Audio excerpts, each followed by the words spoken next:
Good morning to all of you. आज हम लोग बहुत महत्वपूर्ण टॉपिक पर चर्चा करेंगे और इससे बनने वाले विभिन्न प्रकार के प्रश्नों को देखेंगे। और यहाँ से एग्जाम में प्रश्न आता ही आता है, चाहे वो पीसीएस का एग्जाम हो, ठीक है, और चाहे वो आपका पीजीटी का एग्जाम हो या आपका जो है टीजीटी का एग्जाम हो या एसएससी का एग्जाम हो या रेलवे का एग्जाम हो, आरआरबी का, या जो भी अदर्स एग्जाम्स है, उन सभी एग्जाम्स में प्रश्न यहाँ से बनते हैं। तो ये महत्वपूर्ण इंटरनेशनल ऑर्गेनाइजेशन है जहाँ से प्रश्न बनते हैं। आपने देखा होगा, अंतर्राष्ट्रीय मुद्रा कोष से प्रश्न बनता है, वर्ल्ड बैंक से प्रश्न बनता है, डब्ल्यूटीओ से प्रश्न बनता है, ब्रिक्स, सार्क, एशियाई विकास बैंक और विश्व आर्थिक मंच ओपेक, यानी इन सभी से जो है प्रश्न बनते ही बनते हैं। या तो उनके स्थापना से प्रश्न बनेगा, या उनके जो है मुख्यालय से प्रश्न बनेगा, या उनका जो वर्तमान समय में अध्यक्ष है उससे प्रश्न बनेगा, या उसके कार्यों से प्रश्न बनता है कि उसके क्या कार्य हैं, या उसके कुछ और विशेष प्रॉपर्टी है तो वहां से भी प्रश्न बनेगा। तो आज हम लोग कवर करेंगे इसमें, यानी कि इंटरनेशनल मॉनेटरी फंड को और वर्ल्ड बैंक को, आज दो टॉपिक कवर करेंगे। इसके बाद फिर हम डब्ल्यूटीओ पर चलेंगे। जैसा कि आप जान रहे हैं, डब्ल्यूटीओ विश्व व्यापार संगठन, ये पहले गेट के नाम से जाना जाता था, general agreement tariff and trades. फिर आप ब्रिक्स के बारे में स्टडी करेंगे, यानी BRICS Brazil, Russia, India, China and South Africa, ठीक है, तो 5 देश हैं। फिर एशियाई विकास बैंक, फिर विश्व इकोनॉमिक फोरम और ओपेक, यानी यहाँ से प्रश्न बनेगा। और भी संगठन है जहाँ से प्रश्न बनते हैं, बट ये महत्वपूर्ण ये हैं क्योंकि यहाँ से परीक्षा में प्रश्न आते ही आते हैं। और जो इकोनॉमिक्स के स्टूडेंट्स हैं उनको तो ये कंपलसरी है, जानना ही जानना, क्योंकि यहाँ से टीजीटी, पीजीटी, असिस्टेंट प्रोफेसर्स और जो भी जीआईसी, एलटी ग्रेड जो भी एग्जाम्स हैं वहाँ से प्रश्न आएगा ही आएगा। और यहाँ तक कि बीए और एमए में जो भी विद्यार्थी हैं उनको भी जानना जरूरी होता है, क्योंकि उनके लिए भी ये संगठन महत्वपूर्ण होते हैं और उनके सिलेबस में भी ये दिए हुए हैं, तो वहाँ से भी प्रश्न बनता है। तो चलिए हम लोग स्टार्ट करते हैं, इसको देखते हैं। सबसे पहले आईएमएफ की बात करेंगे, आईएमएफ और वर्ल्ड बैंक की स्थापना की बात करेंगे कि आईएमएफ यानी कि क्या है, कौन संस्था है, तो कैसी अंतरराष्ट्रीय संस्था है, इसकी स्थापना कब हुई। तो इसकी स्थापना के संदर्भ में आप देखते हैं कि ब्रिटेन वुड्स कॉन्फ्रेंस के थ्रू जो है आईएमएफ और वर्ल्ड बैंक दोनों की स्थापना होती है। तो 1944 ईस्वी में आईएमएफ की स्थापना होती है, ठीक है। और जब इसकी स्थापना होती है तो यानी कि यहाँ पर जो इसकी जो सदस्य देश थे उनकी सदस्यता जो प्रभावी हुई वो 27 दिसंबर 1945 से प्रभावी हुई, क्योंकि 1944 में ब्रिटेन वुड्स सम्मेलन होता है और उसके बाद से ये संगठन अस्तित्व में आता है, और आईएमएफ और वर्ल्ड बैंक, ठीक है। तो ये दोनों संगठन जो है यानी कि अस्तित्व में आते हैं। और जो सदस्य देश आईएमएफ का सदस्य होगा वह विश्व बैंक का भी सदस्य होगा। यदि कोई सदस्य देश विश्व बैंक का सदस्य होता है तो आईएमएफ की सदस्यता ऑटोमेटिक जो है ग्रहण कर लेता है, तो ये आपको ध्यान में रखना है। अब आईएमएफ, इसका जो इंटरनेशनल मॉनेटरी फंड है, इसका हेडक्वार्टर कहाँ है, तो वाशिंगटन डीसी यानी यूएसए, यानी ये संयुक्त राज्य अमेरिका में स्टैब्लिश है। अब आप देखेंगे तो आपका डायरेक्ट प्रश्न एक बनेगा कि आईएमएफ की स्थापना कब हुई। तो आईएमएफ की स्थापना जो है 1944 में होती है, और आईएमएफ जो है अपना फंक्शन कार्य करना स्टार्ट करता है 27 दिसंबर 1945 से। और इसका मुख्यालय कहाँ पर है, वाशिंगटन डीसी। तो ये आपका एक प्रश्न ये यहाँ पर कंपलसरी हो गया कि बार बार एग्जाम में पूछा जाता है कि अंतर्राष्ट्रीय मुद्रा कोष का मुख्यालय कहाँ पर है, वाशिंगटन डीसी। तो ये आपका हेडक्वार्टर हो गया, ठीक है। वर्तमान समय में कुल इसमें कितने सदस्य देश है, तो 190 सदस्य देश हैं। और 190वां सदस्य देश कौन सा है, ये अब ये महत्वपूर्ण हो गया करंट अफेयर की दृष्टि से। एंडोरा जो है 190वां देश हो गया। अब इसका काम क्या है, अंतर्राष्ट्रीय मुद्रा कोष का काम क्या है, तो अभी आगे इसके फंक्शन के बारे में चर्चा करेंगे। लेकिन इसका काम है कि ये जो जो भी इसके सदस्य देश हैं उन देशों को ये क्या करना है, ऋण प्रदान करना है, जो बड़े ऋण हैं वो उपलब्ध कराना है, जिससे वो अपने अर्थव्यवस्था की आधारभूत संरचना को विकसित कर सकें, अपने जो है देश में रोजगार का सृजन कर सकें, अपने देश में विभिन्न प्रकार की जो फैसिलिटीज है उनको डेवलप कर सकें, जो रिसोर्स संसाधन है उनका उपयोग कर सकें। तो ये आईएमएफ के जो है यानी कि मेन काम है, जो भी इसके सदस्य देश है उनको क्या कराना है, यानी कि उनको ऋण उपलब्ध कराना है। अब भारत की अगर बात किया जाए तो क्या भारत इसकी जब स्थापना हुई तब से इसका सदस्य है? तो हाँ, ये भारत जो है जब से ये संस्था अस्तित्व में आई है उस समय से जो है यानी कि इसका संस्थापक सदस्य देशों में सम्मिलित है। तो एक प्रश्न ये जो है, अगर आप देखते होंगे तो एक प्रश्न ये आपकी परीक्षा में जरूर आता है कि यहाँ से प्रश्न बन जाता है कि आईएमएफ का जो है भारत क्या है, यानी भारत जो है संस्थापक सदस्य देश है। आईएमएफ का मुख्यालय कहाँ पर है, आईएमएफ का हेडक्वार्टर कहाँ पर है, वाशिंगटन डीसी में है। और आईएमएफ का जो सदस्य देशों की संख्या है वो कितनी है, 190 है। और 190वां सदस्य देश कौन सा है, ये महत्वपूर्ण है। तो 190वां जो सदस्य देश देखेंगे वो है आपका एंडोरा। तो यहाँ पर आपके ये तीन प्रश्न जो है, ये तीन जो प्रश्न है वो आपके एकदम कंफर्म हो गए हैं। और ये तीन प्रश्न परीक्षा में यानी पूछे जाएंगे, बार बार पूछे जाएंगे और पूछे जाते हैं। तो आप इसको याद कर लीजिएगा और ध्यान रखिएगा। चलिए अब इसके आगे चलते हैं कि आईएमएफ जो यानी कि अंतरराष्ट्रीय संगठन है, उस आईएमएफ अंतरराष्ट्रीय संगठन का निर्माण कैसे हुआ और इसमें किस देश का कितना कोटा है। तो ये भी यानी जब बात करेंगे तो इसको भी समझना जरूरी होता है, क्योंकि विश्व व्यापार में हिस्सेदारी प्रति व्यक्ति आय और आर्थिक विकास के आधार पर, ठीक है। तो इसमें कोटे का निर्धारण जो है, व्यापार में किस देश की हिस्सेदारी कितनी है, वहाँ के देश का राष्ट्रीय आय और प्रति व्यक्ति आय कितना है, उस देश में आर्थिक विकास यानी किस आधार पर हो रहा है, इसके आधार पर आईएमएफ में कोटे का निर्धारण होता है। बट आपको ये जानना जरूरी होता है कि जो सदस्य देश हैं उन सभी सदस्य देशों को जो आईएमएफ की सदस्यता ग्रहण कर रहा है उसके लिए कोटे का निर्धारण है कि 25% जो हिस्सेदारी है वो जो है, जो आईएमएफ की मुद्रा है, ठीक है, जिसको हम लोग जानेंगे SDR, special drawing rights, SDR special drawing right, विशेष आहरण अधिकार।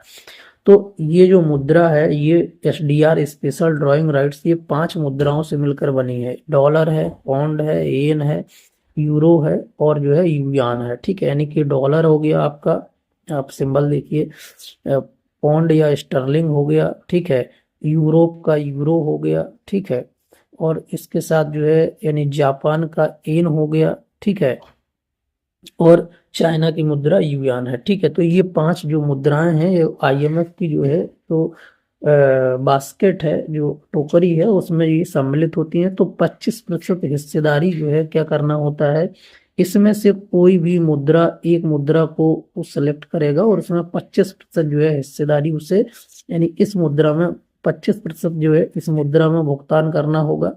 और बाकी का जो बचा 75% वह जो है, जो कंट्री है उस देश की जो मुद्रा है उसमें उसको भुगतान करना होता है, तभी वो जो है आईएमएफ का सदस्य बन सकता है, यानी उसमें कोटे का निर्धारण होगा, ठीक है।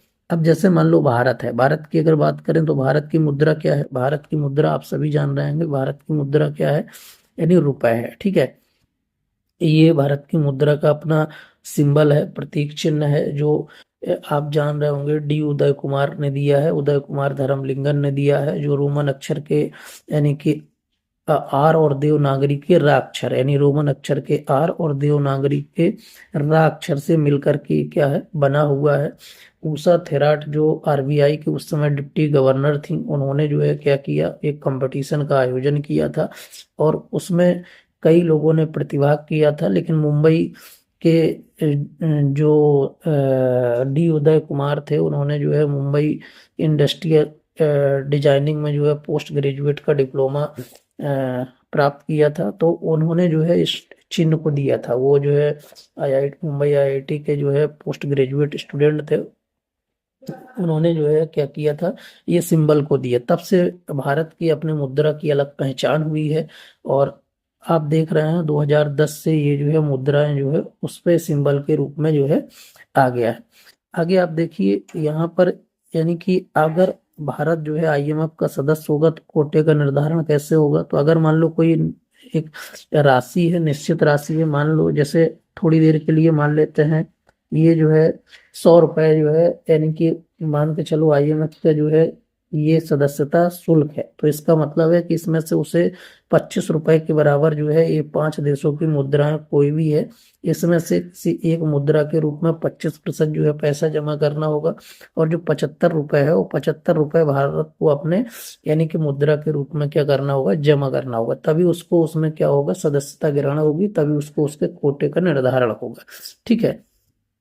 अब आगे देखिए, आगे बात करते हैं। यहाँ एक बहुत महत्वपूर्ण प्रश्न बनता है कि आईएमएफ की जो मुद्रा है एसडीआर, विशेष आहरण अधिकार, ठीक है, ये इसको हम लोग किस किस नाम से जानते हैं?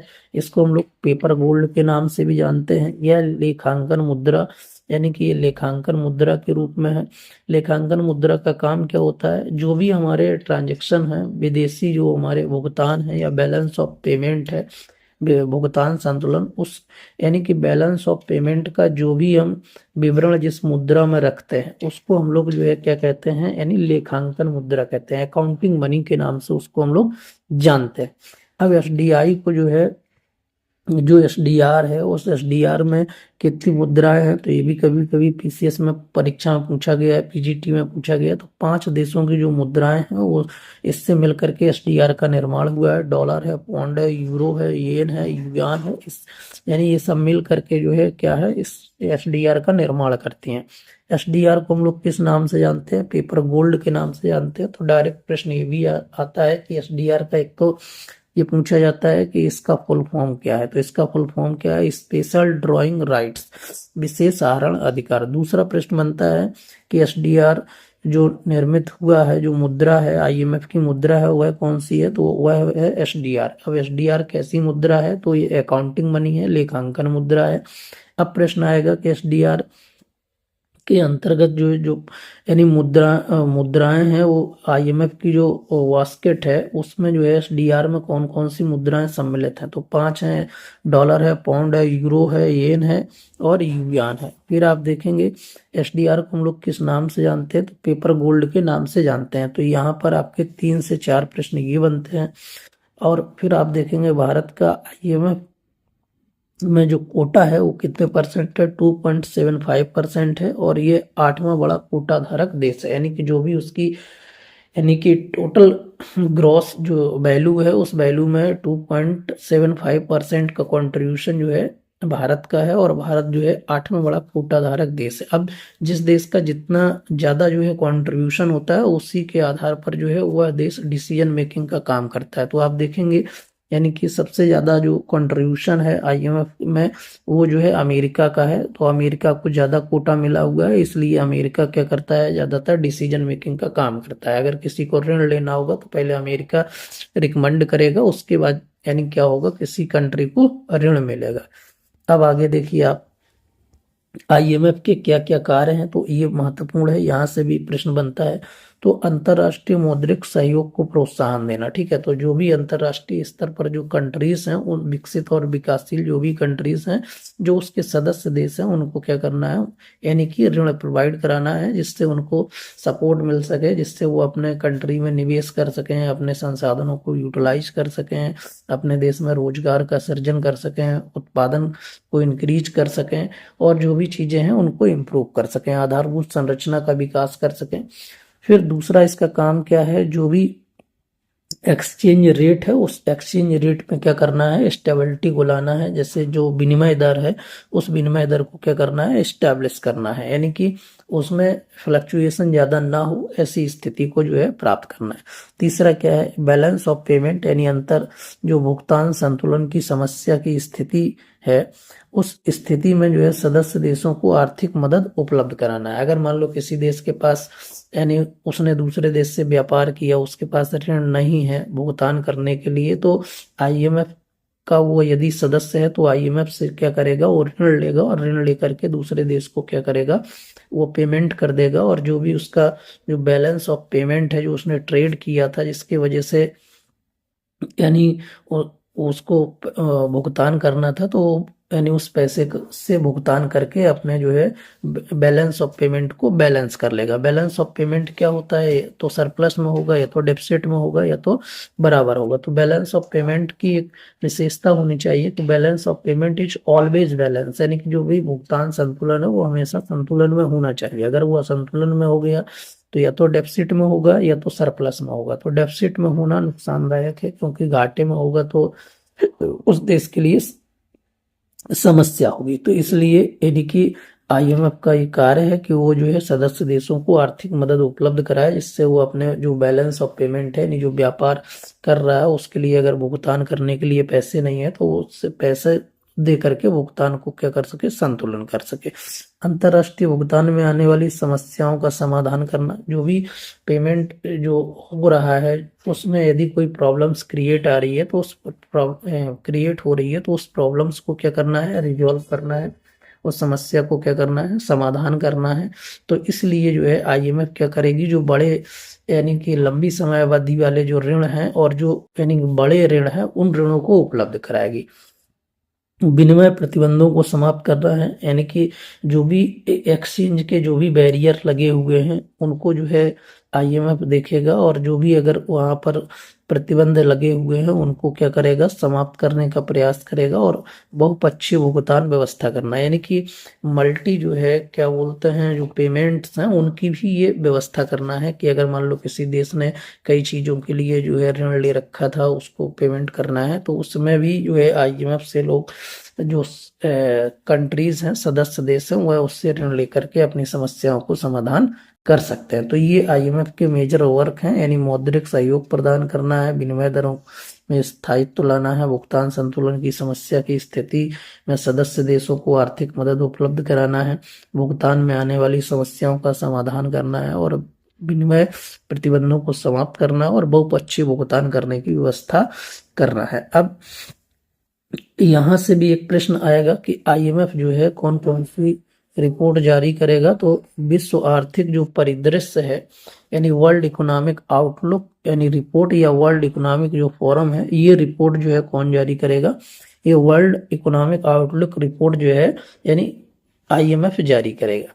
दूसरा है वैश्विक वित्तीय स्थिरता report, global financial stability report कौन जारी करेगा, वो भी आईएमएफ जारी करेगा। तीसरा है फिस्कल मॉनिटर रिपोर्ट्स, यानी कि जो राजकोषीय निगरानी यानी कि रिपोर्ट है वो कौन जारी करेगा, तो आईएमएफ जारी करेगा। तो आप देखेंगे कि आईएमएफ जो है ये 3 रिपोर्ट यानी जो महत्वपूर्ण रिपोर्ट्स है वो जारी करता है, और यहाँ से परीक्षा में प्रश्न आता ही आता है। ठीक है, तो पीजीटी के एग्जाम में पूछा जाएगा, पीसीएस के एग्जाम में पूछा जाएगा, और कभी कभी जो अदर्स वनडे के एग्जाम्स हैं उनमें भी ये प्रश्न पूछ लिया जाता है कि ये रिपोर्ट किस संस्था के द्वारा जारी किया जाता है, आईएमएफ के द्वारा जारी किया जाता है, वर्ल्ड बैंक के द्वारा जारी किया जाता है, या आप देखेंगे जो अन्य संस्थाएं हैं उन संस्थाओं का नाम उसमें दिया रहेगा। तो आपको ये ध्यान में रखना है, जो वर्ल्ड इकोनॉमिक आउटलुक रिपोर्ट है वो आईएमएफ जारी करेगा, वर्ल्ड या ग्लोबल फाइनेंशियल स्टेबिलिटी रिपोर्ट जो है आईएमएफ जारी करेगा, और फिस्कल मॉनिटर रिपोर्ट भी जो है आईएमएफ जारी करेगा।